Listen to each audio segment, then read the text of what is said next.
క్రీస్తు పరిశుద్ధ నామమున మీ అందరికీ మారనాథ. యేసు ప్రభు యొక్క శిష్యులు హతసాక్షులుగా మార్చబడి ఏ విధంగా వారు పనిచేసిన వారై ఉన్నారో ఒక్కొక్కరిని గూర్చి మనం ధ్యానం చేశాము. పేతురు గారు, అంద్రేయ గారు, వారిద్దరు సహోదరులు, వారు ఏ విధంగా దేవుని కొరకు పనిచేశారో, అలాగే యాకోబు గారిని గురించి మనం ధ్యానం చేశాము.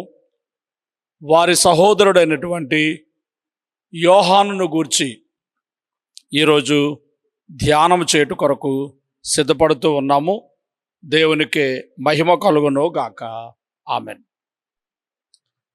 యోహాను గూర్చి మనం ధ్యానం చేసినప్పుడు బైబిల్ గ్రంథంలో క్రొత్త నిబంధన కాలంలో సుమారుగా 500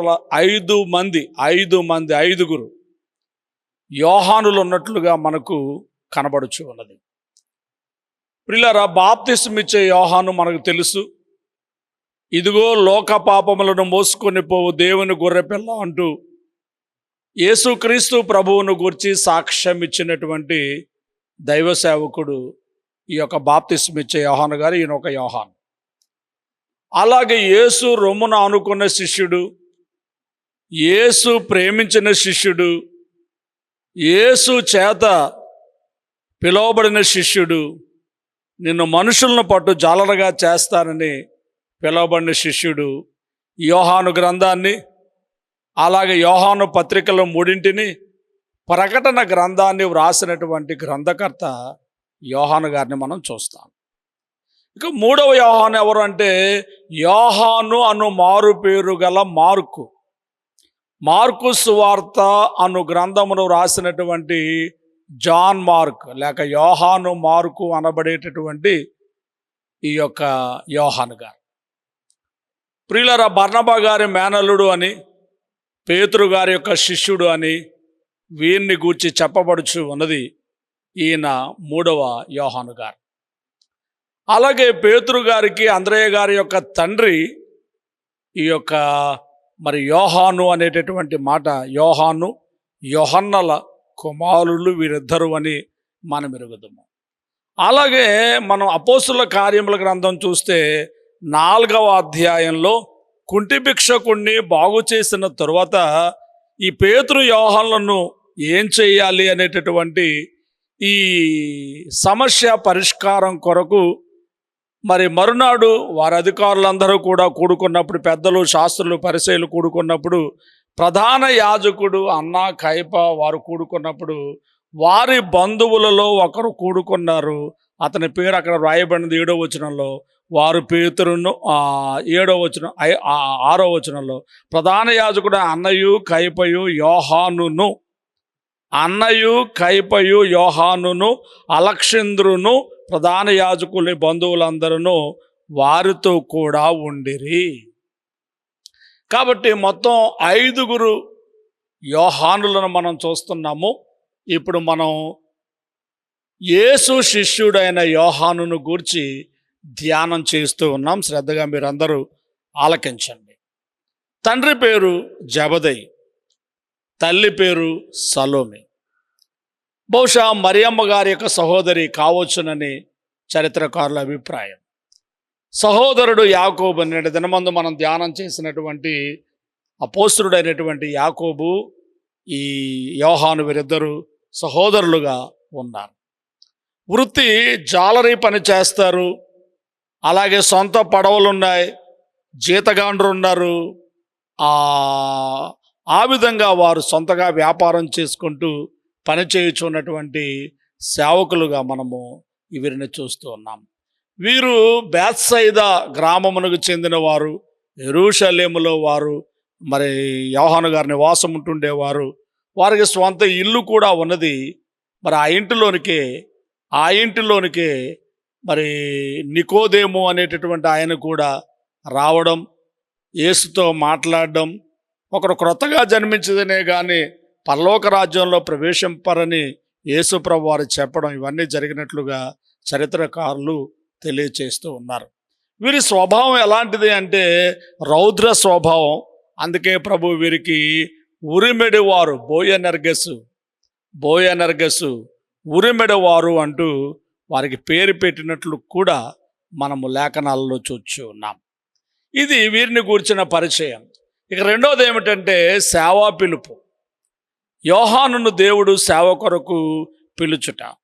ప్రియమైన వారు, మొట్టమొదటి యోహాను గారు మరి బాప్తిస్మం ఇచ్చే యోహానుకు శిష్యుడిగా ఉన్నట్లుగా మనం మొదటి అధ్యాయం యోహాను సువార్తలో మనం చూస్తే 35వ వచనంలో, మరునాడు మరలా యోహానును అతని శిష్యులలో ఇద్దరును నిలుచుండగా అతడు నడుచుచున్న యేసు వైపు చూచి, ఇదిగో దేవుని గొర్రె పిల్ల అని చెప్పాను. అతడు చెప్పిన మాట ఇద్దరు శిష్యులు విని యేసును వెంబడించిరి. ఇద్దరు శిష్యులు.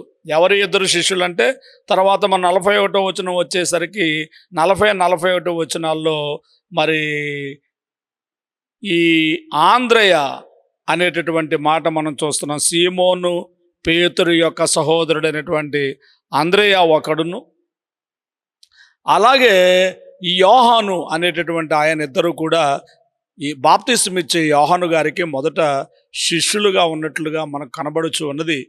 ఆ పిదప ఆ యోహాను గారే, బాప్తిస్మం ఇచ్చే యోహాను గారే చెప్పిన మాటలను బట్టి, ఇదిగో లోక పాపములను మోసుకొని పోవు దేవుని గొర్రె పిల్ల అని చెప్పినటువంటి మాటలను బట్టి మరి ఆ యొక్క మరి శిష్యులిద్దరూ కూడా యోహానును విడిచిపెట్టి యేసు ప్రభువును వెంబడించారు. అందులో ఈ యోహాను కూడా ఉన్నారనే సంగతిని మనకు ఈ వాక్యం ద్వారా తెలుసుకుంటూ ఉన్నాం, గ్రహించండి. ఇక యోహాను గారి జీవితాన్ని మనం చూసినప్పుడు మూడవ మాట, అంతరంగ శిష్యత్రయంలో ఈయన ఒకడిగా ఉన్నారు. యేసు ప్రభు వారికి 12 మంది శిష్యులు ఉన్నప్పటికీ ఇందులో ఆయనతో పాటు మరి అంతరంగములో ఐక్యం కాగలిగిన వ్యక్తులు ఒక ముగ్గురు ఉన్నారు. వారు పేతురు, అలాగే యాకోబు, యోహాన్. పేతురు, యాకోబు, యోహాన్. అందుకే ఈయనకు యేసు ప్రేమించిన శిష్యుడు అనేటటువంటి నామకరణం కూడా బైబిల్లో ఉన్నది.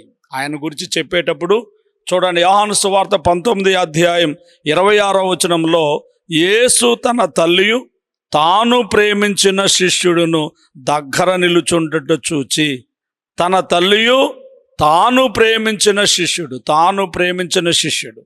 అలాగే యోహాను సువార్త 21వ అధ్యాయం 7వ వచనం కూడా చూస్తే 21వ అధ్యాయం 7వ వచనంలో, కాబట్టి యేసు ప్రేమించిన శిష్యుడు ఆయన ప్రభువు సుమి అని పేతురుతో చెప్పాను. ఆయన ప్రభువు సుమి, యేసు ప్రేమించిన శిష్యుడు. 21వ అధ్యాయం 20వ వచనంలో కూడా మనం చూసినప్పుడు ఆ మాటలు కనబడుతూ ఉన్నాయి. పేతురు వెనుకకు తిరిగి, యేసు ప్రేమించిన వాడును భోజన పంక్తిని ఆయన రొమ్మున ఆనుకొని, ప్రభువా నిన్ను అప్పగించువాడెవడని అడిగిన వాడునైన శిష్యుడు తమ వెంట వచ్చుట చూచెను. ప్రియమైన వాళ్ళరా, గమనించండి, అంతరంగ శిష్యత్రయములలో ఒకనిగా ఉన్నటువంటి ఈ యొక్క యోహాను, యేసు ప్రేమించిన శిష్యునిగా ఉన్న యోహాను, యేసు రొమ్మున ఆనుకున్న శిష్యునిగా ఉన్నటువంటి యోహాను. ప్రియమైన వాళ్ళరా, కొన్నిసార్లు ఆయన ప్రత్యేకంగా అద్భుతాలు చేయడానికి వెళ్ళినప్పుడు వెంబడి వెళ్ళిన వారు ఈ శిష్యులు. మనం యాయిరు కుమార్తె మరణ సమయంలో లేవనెత్తడానికి వెళ్ళినప్పుడు ఈ ముగ్గురు శిష్యులను వెంట పెట్టుకుని వెళ్ళినట్టుగా, అలాగే రూపాంతర సమయంలో ఈ ముగ్గురు శిష్యులను వెంట పెట్టుకుని వెళ్ళినట్టుగా, అలాగే రాకడ సంభవాలు ఎప్పుడు జరుగుతాయని అడిగిన విషయంలో ఈ ముగ్గురు ప్లస్ ఆంద్రయ కూడా వీరితో ఉన్నట్టుగా, అలాగే గెస్సెమనే వేదన సమయంలో కేవలం ఈ ముగ్గురు మాత్రమే ఉన్నట్లుగా మనము చూడగలుగుతూ ఉన్నాం. కాబట్టి అంతరంగ శిష్యత్రయములు ఈయన ఒకడుగా ఉన్నాడు. మరికొన్నిసార్లు ఈ యొక్క పేతురు గారు, సీమోను పేతురు గారు కొన్నిసార్లు ముందుకు వచ్చి వారి పక్షంగా మాట్లాడే వక్తగా ఆయన పనిచేసినప్పటికీ కూడా మరి కొన్ని సమయాల్లో, ముఖ్య సమయాల్లో ఆ పేతురు గారే యోహాను గారిని కూడా అడిగిన విషయాలు. యోహాను సువార్తలో మనం చూసినప్పుడు 13వ అధ్యాయం 23వ వచనం నుండి మనం చూస్తే ఈ మాటలు కనపడతా ఉన్నాయి. ఆయన శిష్యులలో యేసు ప్రేమించిన ఒకడు యేసు రొమ్మున ఆనుకొనుచుండెను గనుక ఎవరిని గూర్చి ఆయన చెప్పానో అది తమకు చెప్పమని సీమోను పేతురు అతనికి సైగ చేశాను. అతడు యేసు రొమ్మున ఆనుకొనుచు ప్రభువా వాడెవడని ఆయనను అడిగాను. శిష్యులందరూ యేసు ప్రభువుతో చనువు కలిగిన వారే, కానీ వీరందరికంటే కాస్త చనువైన వాడు పేతురు గారి కంటే మరి కాస్త చనువైన వాడు ఇక్కడ యోహాను గారు అనేటటువంటి మాట. ఆయన రొమ్మున ఆనుకొనుచు ప్రభువా వాడెవడు అని అడిగినటువంటి సంగతిని మనం ఇక్కడ చూస్తూ ఉన్నాము, గ్రహించండి. ఇక యోహాను చరిత్రలో మరొక మాట మనం చూస్తే నమ్మకమైనటువంటి సహోదరుడు. ప్రియులారా, యోహాను సువార్తలో 19వ అధ్యాయం మనం చూసినప్పుడు యేసుక్రీస్తు ప్రభు వారి యొక్క శిలువ సన్నివేశం మనకు కనబడుతూ ఉంది. అక్కడ ఒక చిన్న గుంపు ఆయన శిలువలో వేలాడుతూ ఉండగా ఓ చిన్న గుంపు కనపడతా ఉంది. 4 స్త్రీలు ఒక పురుషునితో కూడినటువంటి ఓ చిన్న గుంపు. ఆ గుంపులో ఎవరున్నారు అంటే యేసు ప్రేమించిన శిష్యుడు. అదే మనం చూస్తాం 25వ వచనంలో 19:20. ఆయన తల్లి సహోదరియు క్లోఫా భార్యయునైన మరియయు మగ్దలేని మరియయు యేసు శిలువ యొద్ద నిలిచి ఉండిరి. యేసు తన తల్లియు తాను ప్రేమించిన శిష్యుడును దగ్గర నిలుచుండడు చూచి, అమ్మా ఇదిగో నీ కుమారుడు అని తన తల్లితో చెప్పాను. తరువాత శిష్యుని చూచి, ఇదిగో నీ తల్లి అని చెప్పాను. ఆ గడియ నుండి ఆ శిష్యుడు ఆమెను తన ఇంట చేర్చుకొనెను. నమ్మకమైన సహోదరుడు. ప్రియులారా, గమనించండి, ముందు ఇతనిని ప్రభు నమ్మకస్తునిగా మార్చాడు. ఒకప్పుడు ఇతను నమ్మకస్తుడు కాడు. షార్ట్ టెంపర్, చిన్న చిన్న దానికే కోపం వచ్చిన సందర్భాలు. అలాంటి వాడిని పరిపూర్ణమైన ప్రేమ కలిగిన వానిగా, సంపూర్ణమైన ప్రేమ కలిగిన వానిగా దేవుడే మలిచినట్లు మనం వాక్యాన్ని బట్టి చూస్తూ ఉన్నాం. లూకాసు వార్తలో 9వ అధ్యాయం 52 వచనాల నుండి మనం చూస్తే మరి ఈ యోహాను గారి యొక్క కోపము, ద్వేషము మనకు కనబడుతూ ఉంటాయి. 52వ వచనంలో చూడండి, ఆయన యెరూషలేమునకు వెళ్ళుటకు మనస్సు స్థిరపరుచుకొని తనకంటే ముందుగా దూతలను పంపెను. వారు వెళ్ళి ఆయనకు సిద్ధము చేయవలనని సమరయులు ఒక గ్రామంలో ప్రవేశించరు గాని ఆయన యెరూషలేమునకు వెళ్ళనభిముఖుడైనందున వారు ఆయనను చేర్చుకొనలేదు. యేసు ప్రభువుని సమరయులు చేర్చుకొనలేదు. శిష్యులైన యాకోబును యోహానునది చూచి, ప్రభువా, ఆకాశము నుండి అగ్ని దిగి వీరిని నాశనము చేయనట్లు మేము ఆజ్ఞాపించడం నీకు ఇష్టమా అని అడుగగా ఆయన వారి తట్టు తిరిగి వారిని గద్దించాను. వారికి కోపం వచ్చేసింది. వీరు అనగా ఈ సమరయులు ఎందుకు యేసు ప్రభువుని చేర్చుకోలేదు? ఆకాశం నుండి అగ్నిని కురిపించి వారిని చంపేయమంటావా, మాకు సెలవిమ్మని అడుగుతూ ఉన్నారు. అలాంటి కోపము కలిగిన వారిని గద్దించి దేవుడు వారిని ప్రేమ కలిగిన వారిగా మార్చిన చరిత్ర మనం చూస్తాం. అలాగే మార్కు సువార్త 9వ అధ్యాయం 38వ వచనంలో మనం చూస్తే ఇంకొక విషయము మరి యోహాను గారు యేసుప్రభు వారికి చెబుతున్నారు. అంతటా యోహాను, బోధకుడా, ఒకడు నీ పేరట దయ్యములను వెళ్ళగొట్ట చూచితిమి, వాడు మనల్ని వెంబడించువాడు కాడు గనుక వాడిని ఆటంకపరిచితమని చెప్పాను. అందుకు యేసు, వారిని ఆటంకపరచుకుడి, నా పేరట అద్భుతము చేసి నన్ను చులకనగా నిందింపగలవాడెవడనో లేడు. మనకు విరోధి కానివాడు మన పక్షమున నున్నవాడే. ఈ మాటలు గమనించండి. ప్రియమైన వాళ్ళరా, యోహాను అనేటటువంటి ఈయన ఒక ఆయన అద్భుతాలు చేయడం చూశారు. అతను మన పక్షంగా లేడు, కానీ అయ్యా నీ పేరు మీదుగా అతడు అద్భుతాలు చేస్తున్నాడు కాబట్టి అతను నేను గద్దించాను, అతన్ని ఆటంకపరిచాను అని చెప్పినప్పుడు అతన్ని ఆటంకపరచవద్దు, నా పేరట అద్భుతాలు చేస్తున్నాడు కదా అని మరి అందరూ మనవారే అనేటట్టుగా మరి ఆయన నేర్పించినటువంటి విశాల హృదయం. ఒకవారు చెడు చేసినా, వారు మనల్ని చేర్చుకొనకపోయినా వారిని క్షమించండి తప్ప వారిని శిక్షించకండి అని మరి సమరయుల విషయంలో బోధిస్తే, యేసు నామాన్ని బట్టి దురాత్మలను వెలగొట్టే వాని విషయంలో సరే వాడు మనతో లేకపోయినప్పటికీ కూడా మనవాడే అన్నట్లుగా మరి ఒక విశాలమైనటువంటి ప్రేమ కలిగిన హృదయాన్ని నేర్పిస్తూ ఉన్నాడు. అలాగే సలోమి, మరి తల్లి అయినటువంటి సలోమి ప్రభు యొద్దకు వెళ్ళి కుడి పక్కన ఒకరు ఎడం పక్కన ఒకరు కూర్చుండేటందుకు అవకాశం ఇమ్మని వేడుతూ ఉంటే ఆ సమయంలో దేవుడు పరమందున్న దేవుని చిత్తమే నెరవేర్చబడాలి తప్ప మన ఉద్దేశాలు, మన ఆలోచనలు, మన కోరికలు కాదు అంటూ వారికి మరి ప్రబోధం చేసినటువంటి బోధకుడు. ఈలాగ ఇతనిని నమ్మకమైన వానిగా చేయడానికి ప్రియమైన ప్రభు అనేక సందర్భాలలో వారిని గద్దిస్తూ, వారికి బుద్ధి చెబుతూ, వారికి గొప్ప క్రమమును, పద్ధతులను, దేవుని ప్రేమను బోధించాడు. కనుక ఈ షార్ట్ టెంపర్గా ఉండినటువంటి ఈ యోహాను గారు ప్రేమ అపోస్తలుడుగా మారిపోయాడు. అపరిపూర్ణుడు పరిపూర్ణుడైపోయాడు. ఈ పరిపూర్ణతలోనికి వచ్చినటువంటి ఈయనకు దేవుడు బాధ్యత అప్పగించాడు, తల్లి బాధ్యతను. యోహాను, ఇదిగో నీ తల్లి, అమ్మా ఇదిగో నీ కుమారుడు అంటూ మరి ఒకరికి బహుమానంగా ఇచ్చినప్పుడు తన జీవిత పర్యంత వెంటనే అక్కడ మనం చదివినప్పుడు ఆ మాటల కన్నా వెంటనే ఆ శిష్యుడు ఆమెను చేర్చుకుని అప్పటి నుంచి ఆమె మరణ కాలం వరకు ఆమెను విడిచిపెట్టకుండా ఆమెను పోషించి, ఈయన సేవ నిమిత్తం ఎఫెసునకు వెళ్ళినప్పుడు ఆమెను కూడా ఎఫెసునకు తోడుకొని వెళ్ళి తనతోనే ఉంచుకొని ఆమె బాధ్యతనంతటిని సంపూర్ణముగా నెరవేర్చిన నమ్మకమైన సహోదరుడు యోహాను గారు. దేవునికి మహిమ కలుగును గాక. సిలువ యొద్ద మరి ఇంకే శిష్యుడు మనకు కనబడరు, కానీ ఈ శిష్యుడే ఆ సిలువ యొద్ద నిలిచుండి తన ప్రేమను వెల్లడి చేయొచ్చు ఉన్నాడు, తన త్యాగమును వెల్లడి చేయొచ్చు ఉన్నాడు, మరణమునకు భయపడకుండా మరణమునకు ఎదురేగుచున్నాడు అని మనకు కనబడుచు ఉన్నది. ఇక ఐదో మాట, ఈ యోహాను గురించి మనం చెప్పుకోవాల్సిన ఇంకొక మాట ఏమిటంటే ఆయన యొక్క సేవా పరిచర్య.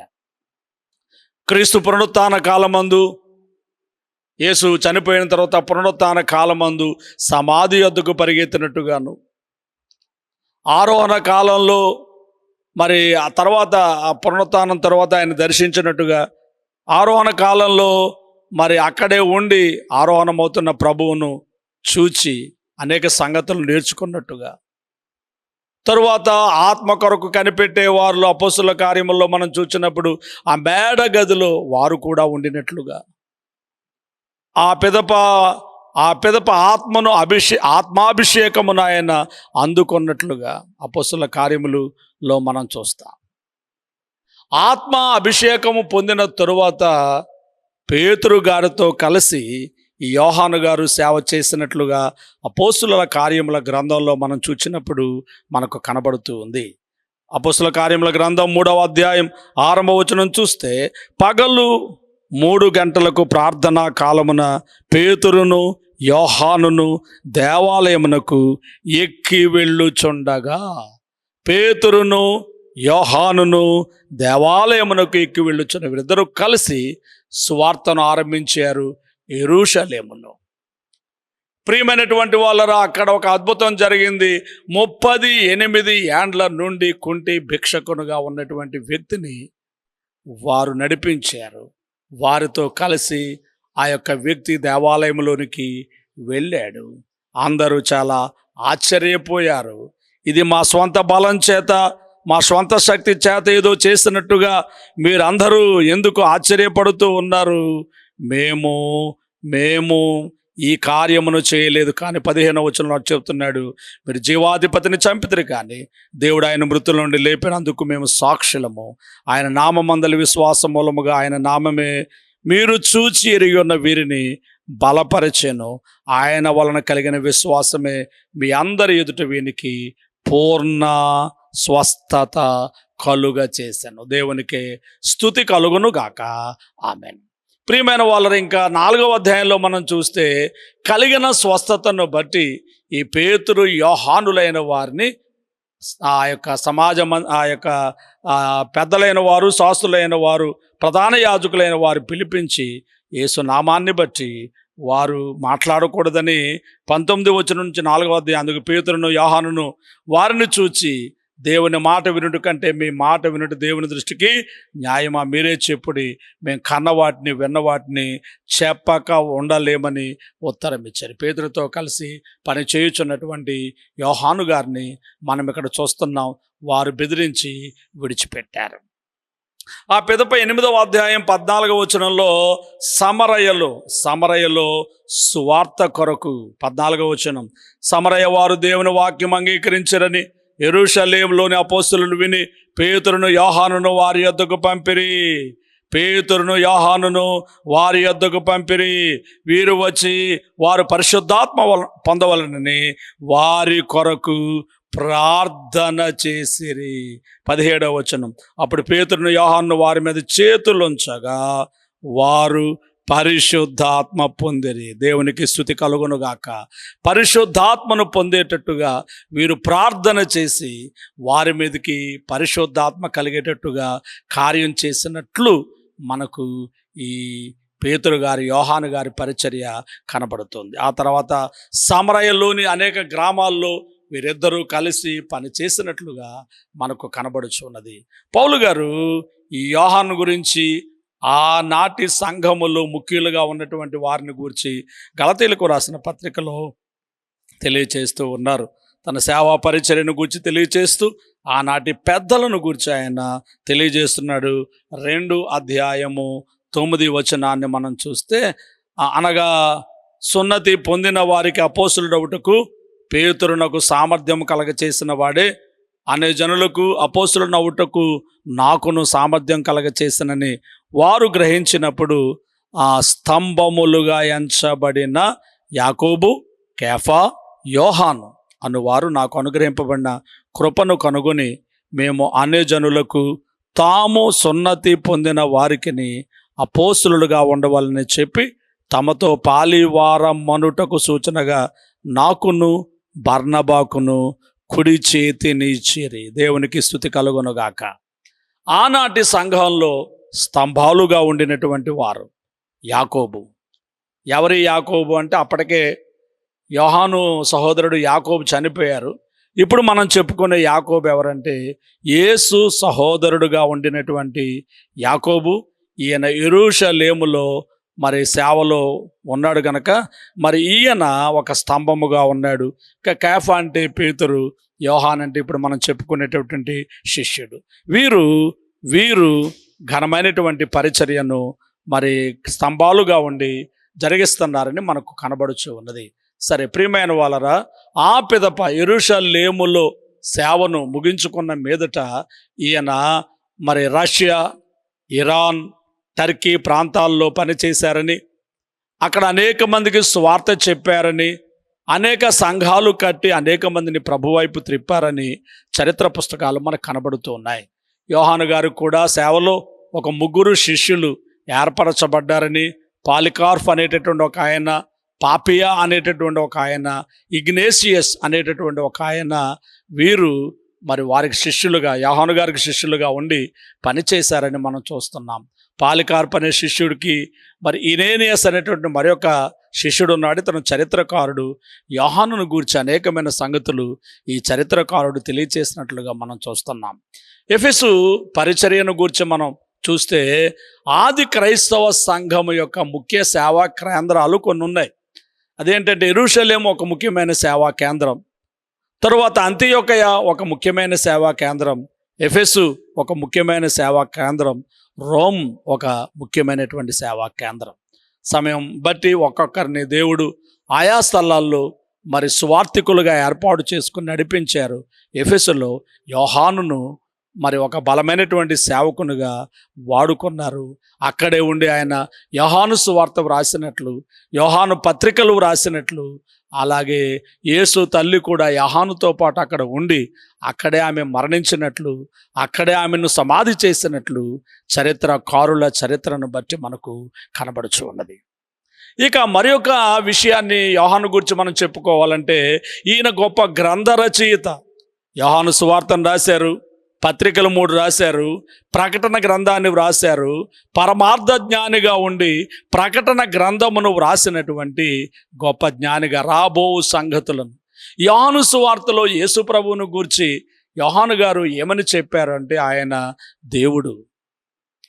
ప్రియులారా, మత్తయ్య గారు రాజు అని చెబితే, మార్కు గారు సేవకుడని చెబితే, లూకా గారు మనుష్య కుమారుడని చెబితే, యోహాను గారు దైవ కుమారుడు యేసుక్రీస్తు అని చెబుతూ, ఆది యందు వాక్యం ఉండెను, వాక్యము దేవుని యొద్ద ఉండెను, ఆ వాక్యమే దేవుడై ఉండెను, ఆ వాక్యమే శరీరధారిగా కృపా సత్య సంపూర్ణుడుగా మన మధ్య నివసించెను అంటూ ఆయన తెలియచేసినటువంటి మాటలు, ప్రకటన జరగబోయే సంగతులను పరమార్థ జ్ఞానిగా ఉండి పద్మాసులంకలు మరి వాటిని వ్రాసినట్టుగా మనం చూస్తున్నాం. గొప్ప గ్రంథ రచయితగా ఈ యోహాను గారిని మనము మరి గుర్తించవలసిన వారమై ఉంటూ ఉన్నాం. ఇక మరొక మాట మనం చూస్తే, సేవలో ఆయన కలిగినటువంటి శ్రమలు, సేవలో ఆయన కలిగినటువంటి శ్రమలు.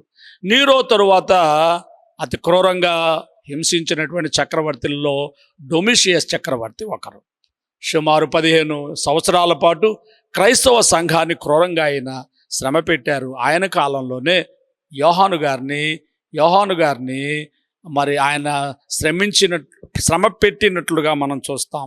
అందుకే ప్రకటన గ్రంథంలో 1వ అధ్యాయం 9వ వచనాన్ని ఆయన వ్రాస్తూ చెప్పినటువంటి మాట చూడండి. అక్కడ ఏమనున్నదో, మీ సహోదరుడును యేసును బట్టి కలుగు శ్రమలోను రాజ్యములోను సహనములోను పాలివాడనునైన యోహానును నేను దేవుని వాక్యము నిమిత్తము యేసును గూర్చిన సాక్ష్యము నిమిత్తము పద్మాసు ద్వీపమున పరవాసినైతిని. శ్రమలలో పాలివాడినైన నేను పద్మాసు ద్వీపమున పరవాసినైతిని అనేటటువంటి మాటలు మనము చూచుచున్నాము. గ్రహించవలసిందిగా మీకు మనవి చేయించి ఉన్నాను. ప్రియమైనటువంటి వాళ్ళరా, గమనించండి, ఆ రోజుల్లో భయంకరమైనటువంటి శ్రమల ద్వారా వారిని హింసించారు. అందులో శిలువ శ్రమతో చంపడం క్రూరమైనదైతే, ఖడ్గంతో యాకోబుని చంపినట్టుగా చంపడం, జంతు చర్మాల్లో కొందరిని కుట్టి బాధించడం, అలాగే నూనెలో పోసి మరగపెట్టడం, విషము వారికి పట్టించి ఇబ్బంది పెట్టడం, అలాగే క్రూరమైనటువంటి మృగములను ఆహారంగా వేయడం, ఇలాంటి ఎన్నో శ్రమలను పెట్టారు. ఈ యొక్క మరి యోహాను గారిని కూడా మరి ఇలాంటి శ్రమలు ఎన్నో పెట్టారు. అందులో నూనెలో వేసి మరగబెట్టడం చేశారు. ఆయన చనిపోకుండా సిద్విలాసంగా అందులో నుంచి బయటకు వచ్చేసరికి మరి వారు ఆశ్చర్యపడి, ఇతడు మరి ఆ పద్మాసు ద్వీపంలోనికి పంపుదామని చెప్పి వారు పంపించారు.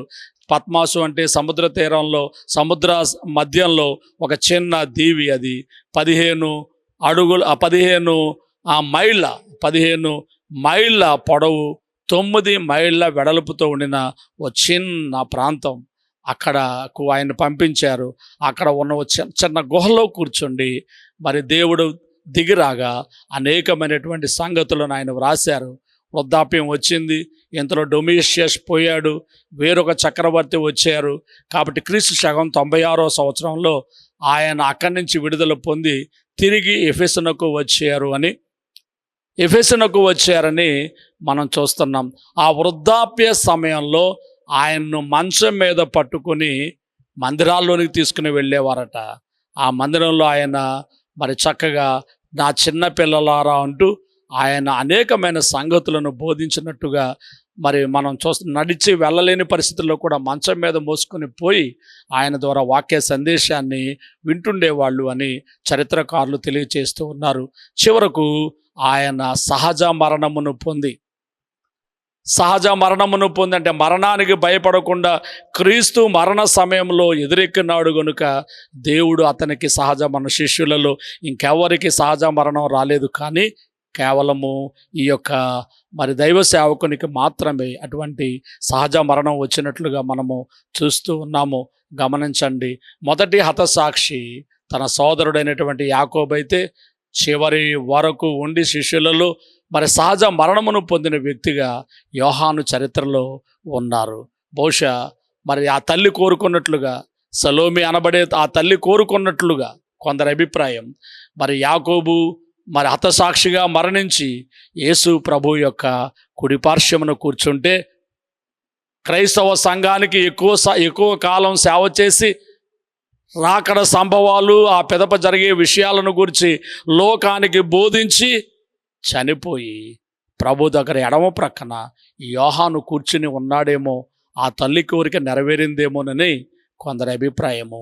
ఏది ఏమైనప్పటికీ ఈ యోహాను గారు, యాకోబులు గారుల జీవితము మనందరికీ ఎంతో మార్గదర్శకము.